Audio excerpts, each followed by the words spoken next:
Hello, I'm the Nostalgia Critic. I remember it so you don't have to. And welcome to Star Trek Month. Engage review. Yes, sir.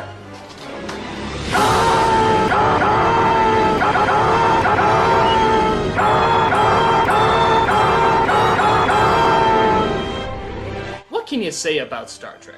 Well, really? Everything. It's a great vehicle for creative ideas. It's an onslaught of cliched writing.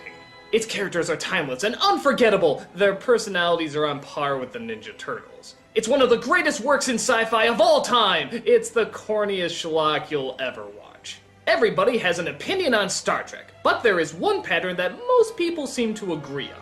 When it comes to the movies, the even-numbered ones seem to be the best. For whatever reason, the odd-numbered Star Trek films seem to be the ones that get once-in-a-while viewers and die-hard fans really pissed off. I believe we can attribute that to the binary structure that emanates from these movies. Or it could just be a giant coincidence. Damn it! I almost sounded intelligent! So all throughout January, we're going to look at the odd-numbered Star Trek movies. The ones that seem to get Trekkies' panties in a bundle. And we're going to start off with Star Trek the Motion Picture. Roll clip number 1. Energize! I cannot do it, Critic! I don't have the power! Or the, money. Thank you! So we see our opening credits. We got William Shatner, Leonard Nimoy, DeForest Kelley, And the rest! We then cut to some sort of anomaly in space, where the Klingons come to check it out. Well, wait a minute. In the original show, the Klingons have flat heads. Well, now they're all round and pointy? What's up with that? Incoming cameo, Critic! Oh, God, I was hoping I could avoid this. Guess I have no choice. I have to face the music. Put him on screen. Hi, Critic. Angry Joe? Oh, thank God. I thought you were Linkara for a second. Yeah, I know, he's obsessed with Star Trek. He's a total geek. Yeah, tell me about it.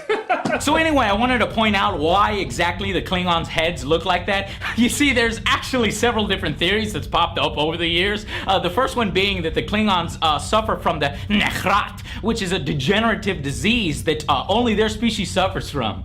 Yeah, look, when I asked that question, I was only half curious. Well, not even half, a third, a fifth. The fans would kill me if I didn't bring it up, so you don't need to explain it. But surely you need a Star Trek expert like me to help you through this. No, I don't. And we're not gonna do that thing where we go back and forth and then suddenly I give in. I'm doing it alone. But Critic, you have no idea what you're in for. Oh, come on. It was directed by Robert Wise, one of the greatest directors of all time. I'm sure I can get through this. Very well, Critic. Very well. But do you know the ancient Klingon proverb that tells us revenge? Nope, I'm not allowing any quotes either. Just piss off. Oh, but come on! I've been wanting to do this speech for years! Engage overdubbing audio! Right! Hello, I am Angry Joe, the fastest mouse in all Mexico. I like to yell and scream because I'm a stupid head and like to drink elephant urine. I have no friends, only my elephant urine. Does this incredibly racist accent offend you? Good! I don't even think it's the right nationality. That'll teach you next time to interrupt my review. Nicely done. Now back to the review. Engage! You know, you don't have to point every time you say that. Fine. So in typical Klingon fashion, if they don't know what something is, they shoot it. Oh yeah, I should probably mention this anomaly always seems to make what I guess is supposed to be a disturbing sound, but it always sounds like a chord off of an electric guitar. Excellent! But the anomaly doesn't like that and fries them faster than... oh, I don't know, a cheap Vulcan replacement for Spock. Oh hey look, a cheap Vulcan replacement for Spock. Report to you, sir. It is my intention to be on that ship following that meeting. Report to me in 1 hour. I give him 2 more lines before he finally kicks the bucket. Wow, I hope you paid that actor by the word, because he must have been pissed.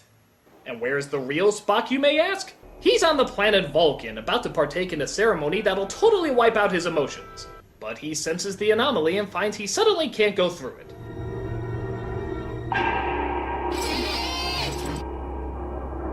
Rob, happy to drugs. So she mind melds with him and finds that his brain is still filled with the most illogical of human remains. In In the middle of the earth, in the land of Shire, lives a brave little hobbit whom we all admire. Bilbo, Bilbo Baggins, he's only 3 feet tall. So illogical.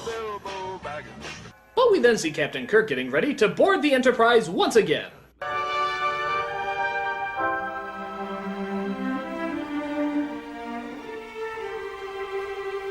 The traditional Star Trek music and imagery. Get you right here, man.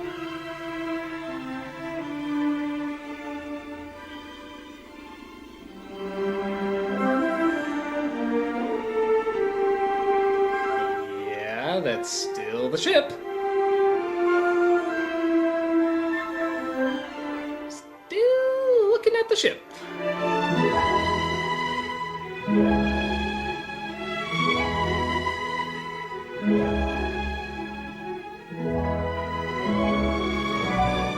What are we supposed to be counting the windows on this thing? Get a move on! Oh, let me guess. The next 2 shots are gonna be Kirk reacting and a shot of the ship. I must be psychic!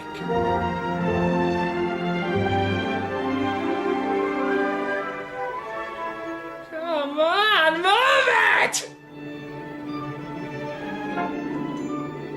Well, thank God. It looks like they finally run out of space to go. Oh no! That was just the build-up for the front of the ship. Oh, that's great. And how much time are we gonna spend looking at the front of the ship? Fuck that noise! Prepare to fast forward! Preparing to fast forward! Fast forward! Fast forwarding, sir! Go past this part! In fact, never play this again! Thank you, Mr. Scott. Aye, sir. Thank you, Mr. Bum. Aye, sir. But it turns out not everything on the ship is boringly pleasant. For it seems Kirk is relieving Captain Decker of his duties, for no other reason than, well, he wants to do it. I'm replacing you as captain of the Enterprise. May I ask why? My familiarity with the Enterprise. This is an almost totally new Enterprise. You don't know her a tenth as well as I do. That's why you're staying aboard. I'm sorry, Will. You told me how envious you were and how much you hoped you'd find a way to get a Starship Command again. Hey, it could be worse. You could be demoted to religious propaganda on the WB. But more bad news happens as it turns out the beaming of Mr. Not Spock is going awry. Gee, I wonder what's going to happen to him. Give it to me. Yeah, let the captain, who we've just been told doesn't know 1/10 of the ship, take away control from the person who's been trained specifically for this job.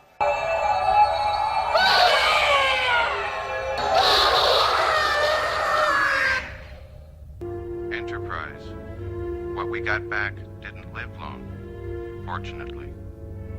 Well, good one, Kirk. You've been in charge for only 120 seconds, and you've already caused 2 casualties. It's gonna equal out to, what, a death a minute? And it's such a weird scene, too. Why have this character if all you were gonna do is kill him off? It's a grim, pointless scene. It's like watching My Little Pony and then just throwing in a horse exploding. I mean, why do we need that? Oh well, battlefield promotion. I'm afraid you're going to have to double as science officer. Hey, keep it up and maybe one day you'll make captain. We then get the only crew member to have less hair than Shatner, Lieutenant Ilea. Hello, Ilea. Decker. I was stationed on the lieutenant's home planet some years ago. Commander Decker? Yes, our exec and science officer. Captain Kirk has the utmost confidence in me. And in you too, Lieutenant. My oath of celibacy is on record, Captain. Oh, I was this close to spitting out my drink. What the hell? As if this setup wasn't awkward enough, you really had to throw that in? Get some social skills, lady! My oath of celibacy is on record, Captain. Anyway, how is your sex life? But we still got one other crew member to welcome aboard, Bones. And if you think all the other people in this movie were dressed ridiculously, wait till you get a load of this getup.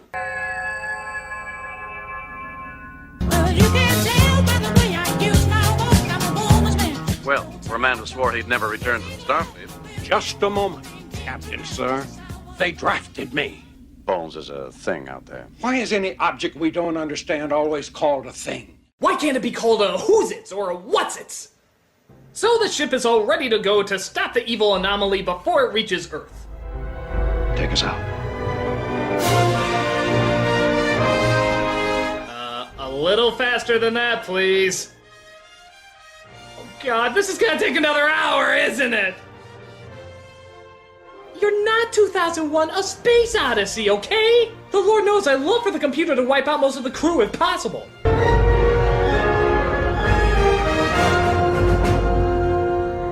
What the...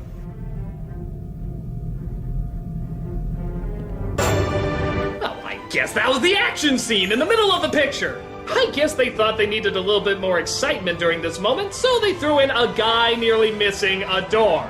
Well, good to know you have your thrilling cutaway shot if you need it. Engineering, stand by for warp drive. Captain, we need further warp simulation on the flow sensors. Engineer, we need warp speed now. It's borderline on the simulator, Captain. I cannot guarantee that she'll hold up. Yeah, fuck danger. The captain wants warp drive and he wants it now. They enter through the opening of Vertigo when suddenly they realize, what a shock, something's gone wrong. Wormhole effect! Unidentified small object. Has intrusion to the wormhole with our captain directly ahead. Port is a full. Continue shaking the camera and increase Photoshop smudge. Time to impact. 20 seconds. Stand by on phasers. No! Delay that phaser order! Hey, sir, listen to this. Luke, I am your father. Photon torpedoes! It turns out there's an asteroid that's about to hit them in warp, but Decker figures out how to save the day.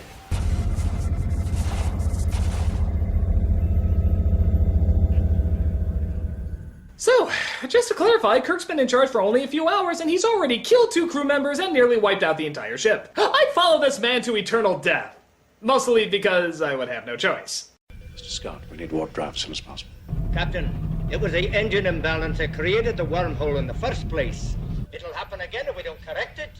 That object is less than 2 days away from Earth. We need to intercept while it still is out there. Need I remind you of the holy shit you nearly killed us moment not a few minutes ago? You twat. Why was my phaser order countermanded? Sir, the Enterprise redesign increases phaser power by channeling it through the main engines. The phasers were automatically cut off. And you acted properly, of course. Captain Decker is right. I mean Captain Decker. He's the fucking captain. I don't know why Kirk is there. I'm sorry if I embarrassed you. You saved the ship. I'm aware of that, sir. Stop competing with me, Decker. Which means stop pointing out when I'm obviously wrong. But it turns out even Decker can fall victim to certain weaknesses, like cheesy romantic past dialogues. Was it difficult? About as difficult as seeing you again. I'm sorry. That you left Delta for? Or that you didn't even say goodbye? If I had seen you again, would you have been able to say it?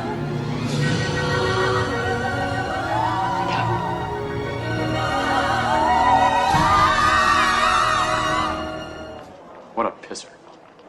And we get our last addition to the crew. Mr. Spock comes aboard to figure out why he's been sensing the anomaly. I offer my services as science officer. If our exec has no objections? Of course not. So we now have a doubly demoted Decker, and Kirk is overjoyed because now he can partake in all the various over-the-top ways he can say Spock's name. Spock. Spock. Spock. Spock. Spock. Spock. Spock. Spock. Spock. Spock. Ah, turns out I've been saying it wrong the whole time. It isn't Spock, it's Spock. But things heat up when they finally come across the evil anomaly. Full mag on viewer. Full mag, sir. Continuing friendship messages on all frequencies, sir. But because they figure out the frequency in which to communicate, the anomaly lets them get closer and eventually enter. And yes, this results in slow movement.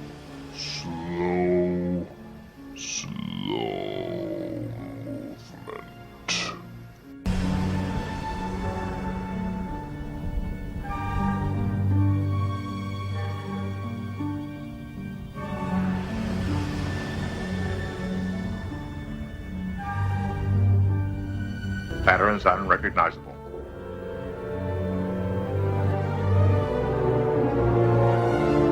Good God, this is just watching a bunch of footage and then seeing somebody comment on it. Who the hell would want to see that?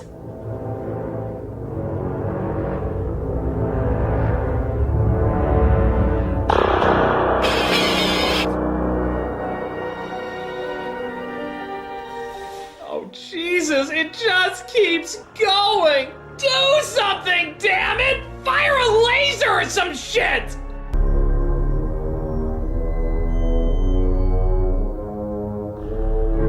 Maybe if we try putting in a thrilling action sequence. Nope, it's still boring! Please do something! Tell a joke, pull Spock's ears off, I don't care, just something! Good God, they don't even bother with reactions anymore. They just are showing longer and longer shots with no friggin' edits in them whatsoever. Cut to something! Cut! Cut! Cut! Cut!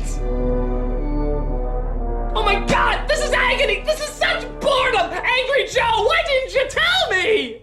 Tell me there's an edit coming up. These shots are going on forever. Please, give me a cut. Just give me a cut!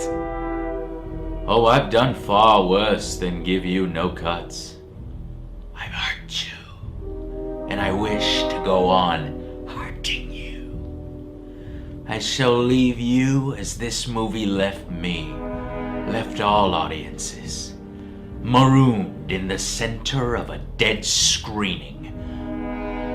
Bored out of your mind. Bored out of your mind. Cut! Cut! Cut!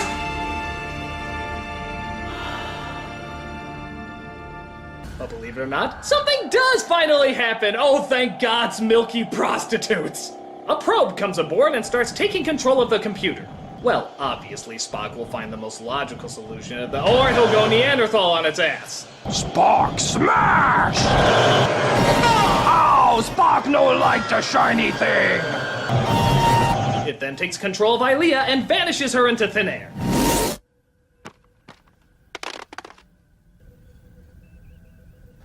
Well, she's dead now. Tell me, was she celibate? But she shows up later on the ship, having been taken over by the anomaly. Jim, what's going on? Tricorder. No, that's a bald woman. But this is a tricorder. Jim, this is a mechanism. To more readily communicate with the carbon-based units. Infesting. Enterprise. I'm programmed to observe and record. Wow, no emotions, no feelings, no needs? It's the perfect woman! Am I wrong, ladies? Am I wrong? Oh. So the anomaly is called V'ger, and it's searching for who or whatever created her so that she may finally join with it. So while Decker shows her around the ship, allowing her to collect data, Spock surprisingly steals one of the spacesuits to see if he can communicate further with V'ger. Computer, commence recording. Captain Kirk, these messages will detail my attempt to contact the aliens. So, to put it bluntly, he'll be back after these messages. No, wait, that was a joke, I wasn't serious! No, hey, what are you doing? Stop! Just a report! We were intercepted by a work from our sponsor! Damn it! Those advertising executives are getting more and more clever. Raise our shields against any more commercial plugs! Yes, sir! Incidentally, this raising of the shields is brought to you by the delicious taste of Diet Coke. Chester! Sorry! So Spock journeys to the center of V'ger and comes across, well, there's no subtle way to say it, V'ger's vagina. A V'gerna, if you will. I mean, God, look at that! I keep thinking I'm gonna have to put a sensor bar over that thing! First we got the Sky Gina in Langoliers, and now we got the Space Gina in Star Trek! It's almost as if sci-fi writers don't get a lot of pussy! But that'd be ridiculous. Just look at this last picture of Philip K. Dick. Whew! Guy's a man whore. Spock tries to mind meld with V'ger, but gets his ass handed to him. He returns to the ship to report that V'ger came from a planet populated by living machines, and has evolved with incredible knowledge, all except for one question: who the creator is. And V'ger vows to cure the universe of carbon units, mostly the ones on Earth, until she finds her answer. The carbon unit infestation is to be removed from the Creator's planet. V'ger is a child, evolving, learning, searching. I suggest you treat her as such. Hey, does V'ger want to go to Chuck E. Cheese? Does V'ger want to see a Justin Bieber concert? Does V'ger want to fund a franchise about a sparkling vampire that's setting women back dozens of years? The carbon units know why the Creator has not responded. Disclose the information. Not until V'ger withdraws the devices orbiting the third planet. So Kirk says he'll give the information, but only to the center of V'ger herself. The probe complies, and Kirk plans his next move. Mr. Scott, be prepared to execute Starfleet Order 2005. Why has the captain ordered self-destruct, sir? I would say that's because he thinks, he hopes, that when we go up, we'll take the intruder with us. I signed up for Starfleet to pay for my college. Is there any chance we can not blow up on my very first mission? So how powerful is the emotional need at the center of V'ger? Well, apparently it's so powerful, it made Spock cry. Not for us. No, Captain, not for us. For V'ger. I weep for V'ger as I would for a brother. The brother that we find out you have later, and clearly did not weep for, but one movie at a time. So they get to the center of V'ger and find out that V'ger is in fact Voyager. Voyager 6, the satellite that was sent out years ago and got sucked into a wormhole, landing it on the machine planet. It evolved over the years, and now it wishes to still somehow join with its creator. You mean this machine wants to physically join with a human? Is that possible? Let's find out. Decker, I'm gonna key the final sequence through the ground test computer. So, whatever he just says apparently means that Decker is giving himself to the computer. Oh, my love, my darling. So their joining sets off a giant explosion and Enterprise gets the hell out of there. Did we just see the beginning of a new life form? Yes, Captain. We witnessed a birth. Possibly a next step in our evolution. Well, let's never reference this big step in evolution again in anything Star Trek related. That way it'll show just what an impact it had on our evolution. Truly, this is a big day. That-a-way. So the crew is back in form, they're happy a big bang was set off by a big bang, and they go off to where no man has gone before. And that was the first Star Trek movie, and let me tell you, I can see why it's often called the slow motion picture. The ideas are interesting, even provocative, but most of the characters aren't developed in an interesting way, the pacing is unbelievably slow, and on top of that, it's so boring! The effects, I'll admit, are very impressive, but when you have to look at them for what feels like an eternity, you get sick of them pretty fast. I really feel like this film was trying to do what 2001: A Space Odyssey did. You know, sort of make it like an experience movie. But that's not what Star Trek was mostly about. It was more about a mix of ideas and characters, not as much an out-of-body experience. The only out-of-body experience this movie can conjure is taking us to fucking dreamland. So, take it for what it's worth. I'm the Nostalgia Critic, and Star Trek Month is on the way!